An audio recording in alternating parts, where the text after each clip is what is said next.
As-tu tendance à faire quelque chose, abandonner la stratégie et là t'imaginer que ce que tu as besoin, c'est d'une nouvelle stratégie, de nouvelles connaissances, de nouvelles choses pour t'aider à arriver à passer à l'action dans ce que tu veux?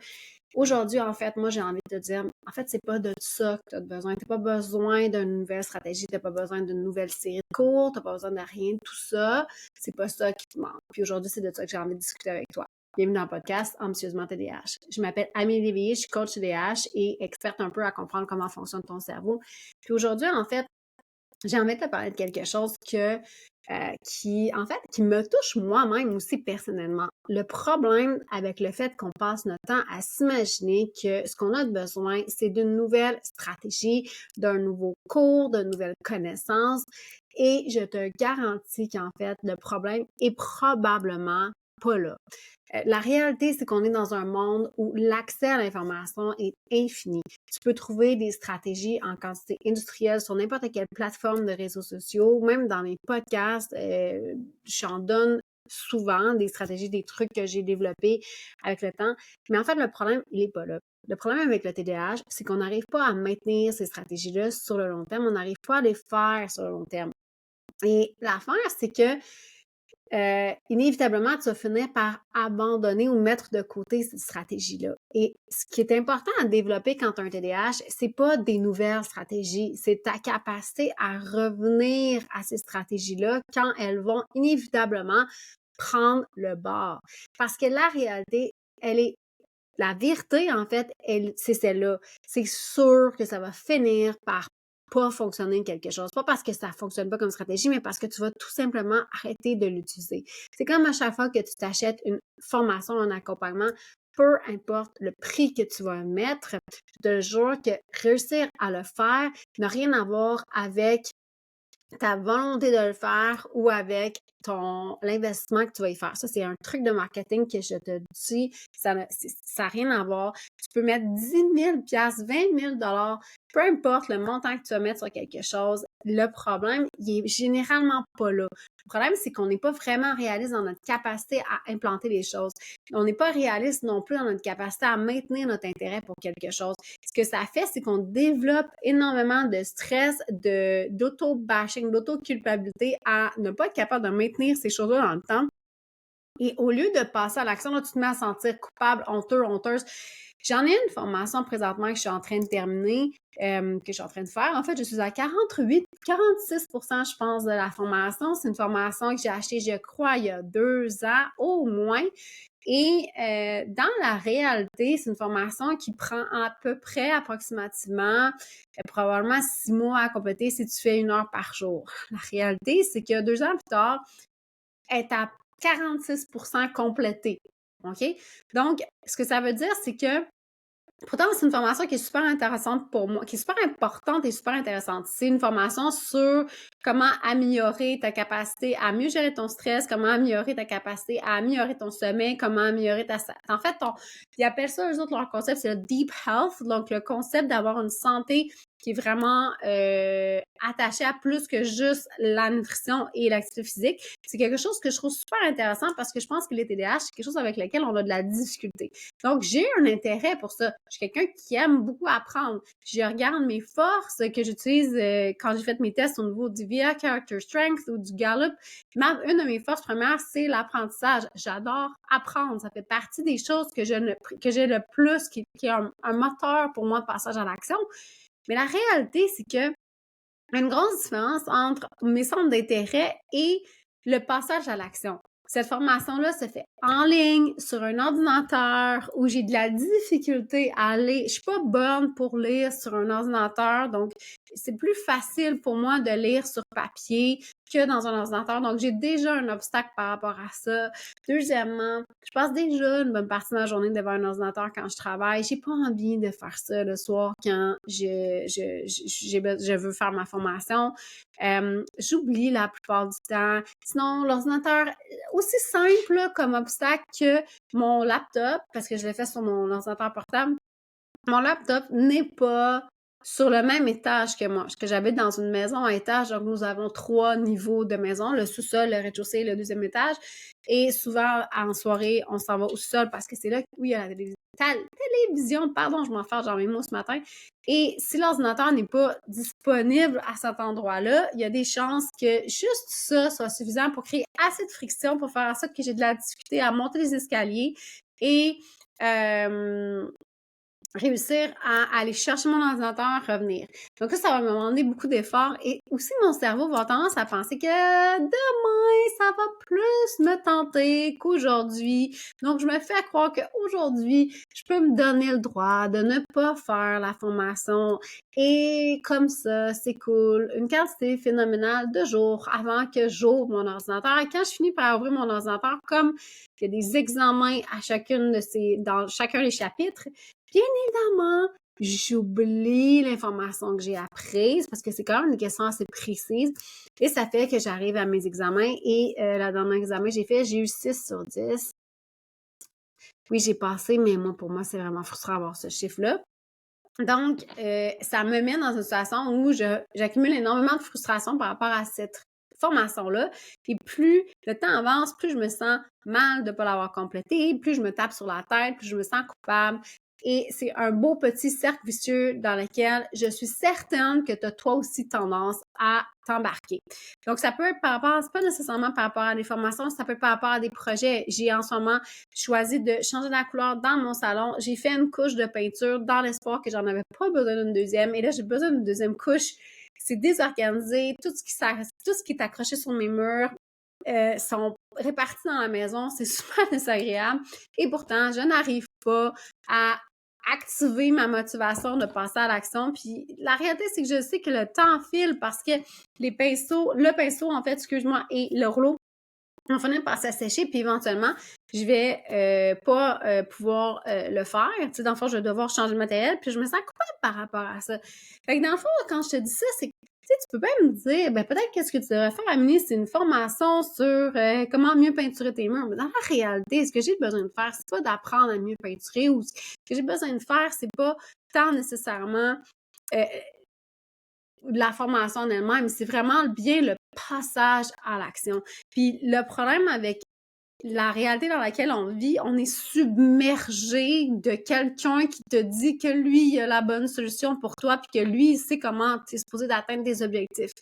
Dans la réalité, il n'y en a pas de bonne stratégie au sens de la stratégie ultime que c'est ça que tu dois faire. Ce qu'il faut trouver, c'est comment toi, tu passes à l'action. Qu'est-ce qui va te supporter? Puis une des choses que j'ai constatées par le passé qui est le plus efficace, c'est généralement d'avoir de l'accompagnement. C'est d'aller chercher de l'aide avec une amie, un ami, avec ton partenaire de vie, avec peut-être tes enfants, avec ta mère, ton père, avec ton coach, avec n'importe qui va t'aider à t'accompagner dans le processus. Puis c'est souvent ça, en fait, la clé. Quand j'ai fait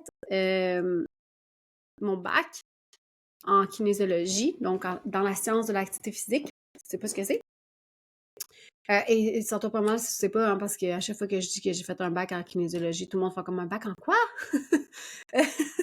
Donc, j'étais déjà au bac, j'avais 20 ans, j'étais au bac et c'était la question que je me posais tout le temps. Mais comment ça se fait que quand je remets un programme d'entraînement à quelqu'un, donc la personne elle a toute l'information, je lui ai remis le programme d'entraînement, je lui ai montré tous les exercices à faire, il sait exactement quoi faire, il a tout reçu les cues, je suis disponible sur place, il peut venir me voir s'il y a des questions, s'il y a besoin d'accompagnement supplémentaire quand il fait. Comment ça se fait que la personne n'arrive pas à maintenir ça? Alors que pourtant, c'est quelque chose qui est important pour lui ou pour elle. OK? C'était déjà une question que je me posais il y a 24 ans, mon Dieu, je suis rendue. Il y a 24 ans, je me posais déjà cette question-là. C'était une question qui m'a suivie tout le long de ma vie et qui est encore là, présente pour moi. Ce que je comprends, c'est que c'est, comme je te disais, c'est pas un manque d'information. C'est un manque d'implantation, c'est un manque de réussir à trouver comment tu vas faire sur le long terme pour maintenir les actions qui t'aident à aller dans la direction que tu veux. OK? C'est vraiment là ton problème. Donc, c'est pas dans le développement d'une nouvelle stratégie. Puis encore là, je suis pas en train de te dire qu'une nouvelle stratégie, c'est pas une bonne idée. Ça se peut que tu aies besoin d'une nouvelle stratégie. Mais ce que je te dis, c'est que probablement que la solution n'est pas dans essayer de trouver la stratégie parfaite. Parce que ça, c'est quelque chose que je vois souvent, même chez moi. OK? J'essaie de trouver la solution qui va être unanime, qui répond absolument à tous mes besoins, qui répond aussi aux attentes de tout le monde, qui fait surtout pas de peine à personne, qui fait l'affaire de tout le monde, qui dérange rien, qui est extrêmement écologique. J'ai un nombre de critères hallucinants pour décider si quelque chose fait l'affaire. Et je me donne très rarement le droit d'essayer et de faire une erreur. OK? Donc, ce que ça fait, c'est que je vais traîner un problème vraiment très longtemps avant de passer à l'action parce que dans le fond, quand on a un TDAH, une des réalités, c'est que pour passer à l'action, il faut que ça fasse plus mal. Donc, il faut que l'inconfort que tu vis face à la situation soit plus important que l'effort que tu vas avoir à mettre, que l'inconfort que tu vas avoir à mettre. Donc, il faut que cette douleur-là, en guillemets, de vivre une situation qui est inconfortable va être plus importante que l'inconfort de passer à l'action. Le problème, quand c'est des choses qu'on veut développer de façon récurrente, comme par exemple l'utilisation d'un agenda ou l'implantation d'habitudes de vie, comme aller prendre une marche le soir après ton repas, ou de faire la vaisselle le soir parce que le lendemain matin, ça part mal ta journée, ou gérer ta pile de linge, ou peu importe, faire ta comptabilité, pas des mois en retard, puis payer tes taxes en retard, puis avoir des pénalités parce que tu payes tes taxes en retard. True story here. La réalité, c'est que ça, là, en général, comme c'est pas un pain point qui est vraiment fort en continu, ça va t'en prendre énormément pour arriver à passer à l'action. Puis c'est vraiment dommage parce que le problème, c'est que l'inaction dans ces actions-là vont t'amener à vivre des conséquences qui peuvent être vraiment désagréables mais dans très, très longtemps. Mais pas juste ça, c'est que dans la réalité, tu t'en rends peut-être pas compte, mais tu vis les conséquences de ça déjà aujourd'hui, même si tu n'es pas nécessairement... les conséquences ne sont pas concrètes dans l'immédiat. Juste le fait qu'à chaque fois que tu es confronté à ce problème-là, ça crée comme un stress. Ça vient taxer, en fait, tes systèmes sans arrêt. Et ce que ça fait, c'est que ça t'empêche de faire d'autres choses. Ça va venir taxer tes systèmes, ça va t'empêcher d'être disponible pour faire autre chose parce que tu choisis de prioriser le fait que c'est pas confortable de passer à l'action, donc tu ne veux pas, tu remets à plus tard. Et tu échanges ça, en fait, contre le fait que si tu réglais la situation, ça te soulagerait. Mais là, encore là, c'est difficile de passer à l'action. C'est difficile de maintenir ces actions-là dans le temps parce que c'est des choses qu'on n'aime pas faire.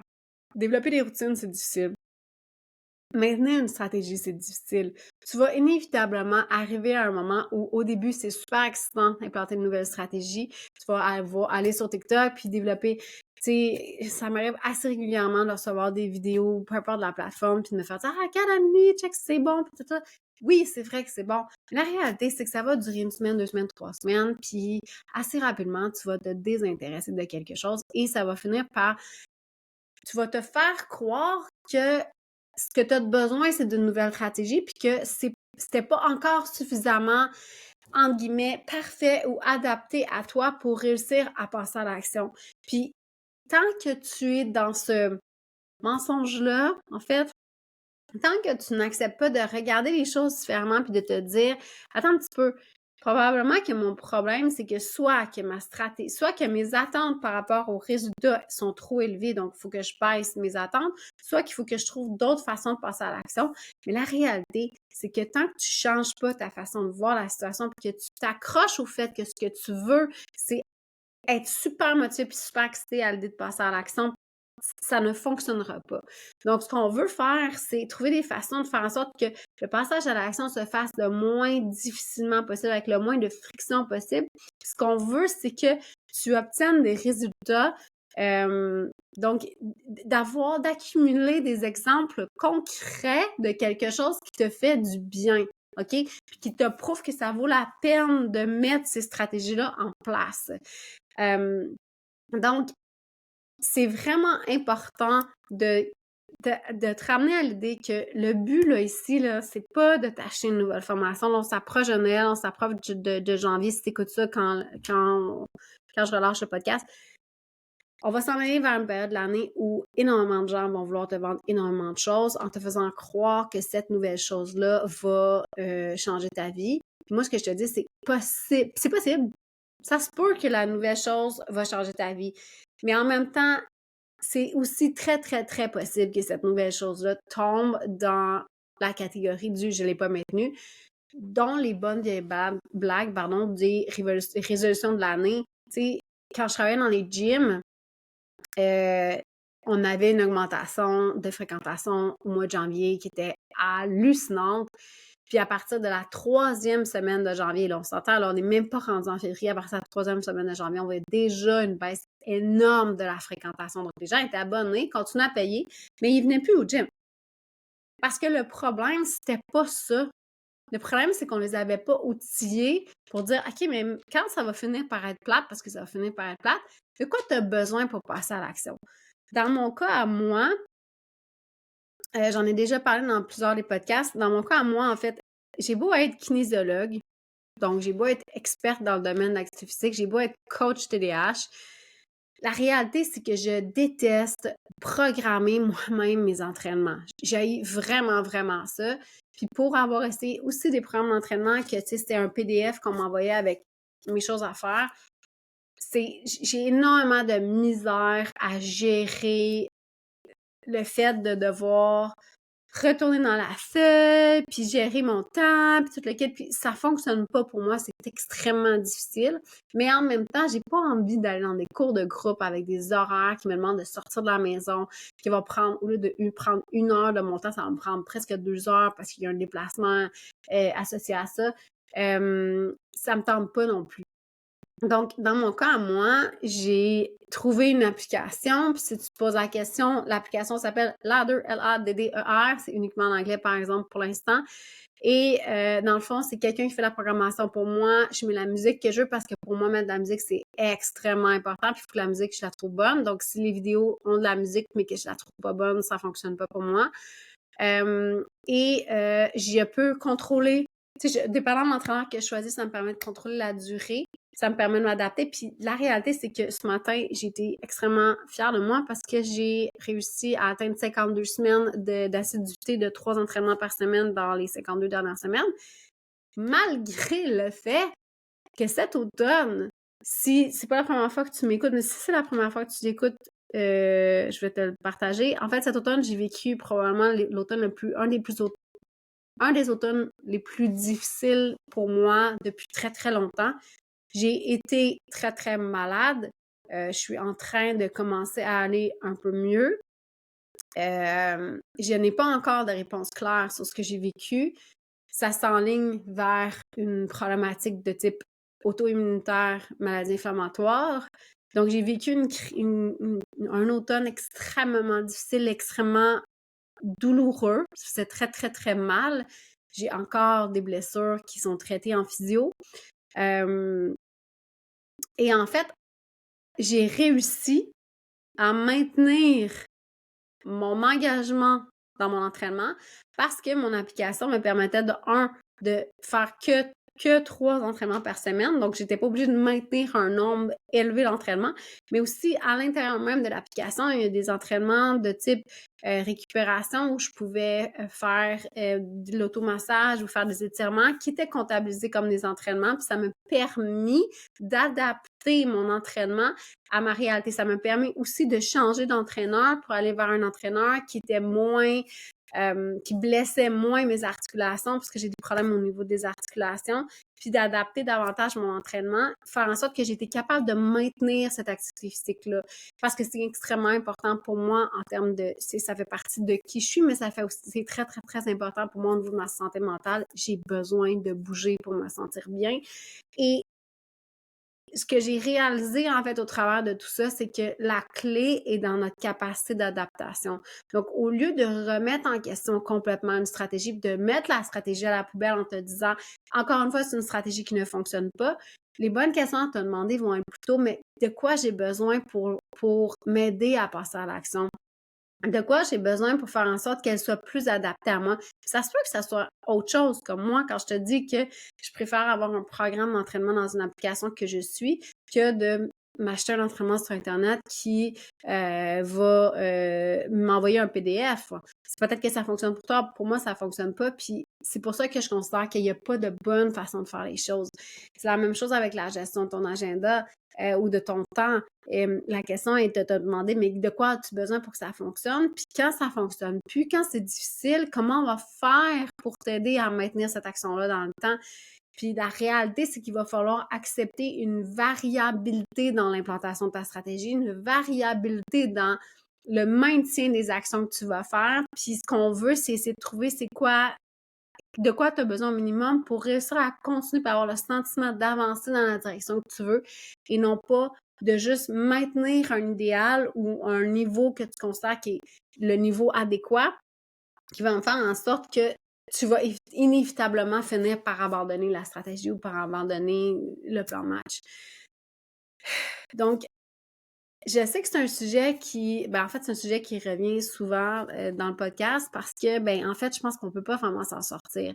On est bombardé en ce moment avec les réseaux sociaux, peu importe la plateforme sur laquelle t'es, de voici la bonne solution, voici comment faire, moi, je vais te promettre telle affaire, je te promets tel résultat en X, Y, Z. Puis la réalité, c'est que ça fonctionne pas parce que c'est pas des bonnes stratégies, parce que le problème, il est pas là. Le problème, il est vraiment au niveau de l'implantation. Puis, je suis certaine que tu es capable de faire ce que tu veux faire. Je vais la finir, ma formation. Je sais que je vais la finir. Mais en ce moment, je sais aussi pertinemment que je ne l'avais pas priorisé, que je n'avais pas mis les stratégies en place pour le faire. J'avais priorisé autre chose et c'est très correct. Et c'est d'ailleurs pourquoi j'ai acheté cette formation-là, parce que je savais qu'il n'y avait pas de date limite pour compléter la formation, parce que j'ai choisi entre-temps de prioriser autre chose. Et là, maintenant que j'ai terminé ce qui était important pour moi depuis octobre de l'année passée, donc depuis octobre 2024, maintenant, j'ai du temps pour le faire. Puis là, ce que j'ai à faire, c'est me demander comment je vais faire pour m'assurer que j'ai une progression qui se fait probablement pas à tous les jours parce que c'est pas réaliste pour moi, mais une progression qui me permet d'avoir le sentiment que je fais avancer régulièrement le projet. Donc, mais en même temps, ça aurait été correct aussi de dire que j'abandonne si c'est pas important pour moi. Dans mon cas, moi, c'est très important. C'est juste que j'ai perdu un peu la motivation. Donc, il faut que j'arrête d'utiliser la motivation, mais bien plus d'utiliser des stratégies qui vont me permettre, de façon réaliste, de progresser dans mon objectif. Donc, voilà. Fait que j'espère, en fait, que ça t'aide un petit peu à réfléchir sur pourquoi à chaque fois que tu essaies une nouvelle stratégie, pourquoi à chaque fois que tu t'achètes un cours, pourquoi à chaque fois le problème n'est pas là. Moi, je te suggère vraiment, si tu veux te trouver des cours en janvier ou quelque chose, prends quelque chose où il y a un accompagnement qui est inclus, où il y a quelqu'un qui va prendre le temps de connecter avec toi et de te demander où est-ce que tu en es rendu, comment on peut faire pour te supporter, qui va célébrer avec toi ton passage à l'action, qui va t'aider à trouver comment faire pour le faire. Parce que quand on est laissé à nous-mêmes dans tout ça, c'est extrêmement difficile de passer à l'action. Si tu veux de l'aide, de l'accompagnement, ça va me faire vraiment plaisir. Tu peux venir j'en dis, tu peux aller sur mon site web, tu peux m'écrire un petit courriel à amélieléveillé.com. Si tu as aimé ce podcast-là, en fait, je t'invite à le partager sur tes réseaux sociaux. Moi, j'essaie de pas vraiment y être parce que c'est pas facile pour moi de gérer ça. Mais ça m'aide énormément à faire connaître le podcast. Tu peux me laisser un review aussi ou me laisser un commentaire sur Spotify. Je peux répondre à ton commentaire. Ça me fait énormément plaisir d'y répondre. Si tu le laisses sur Apple, je vais le lire, mais je peux pas y répondre malheureusement. Et si tu as des questions pour moi, si tu as des sujets que tu aimerais que j'explore, n'hésite pas à venir m'écrire un courriel sur amélieléveillé.com. Je t'invite à me parler, même à t'inscrire à l'infolette, même si je ne suis pas hyper assidue, j'écris de temps en temps. Donc sur ce, je te souhaite une très, très belle semaine et on se revoit la semaine prochaine.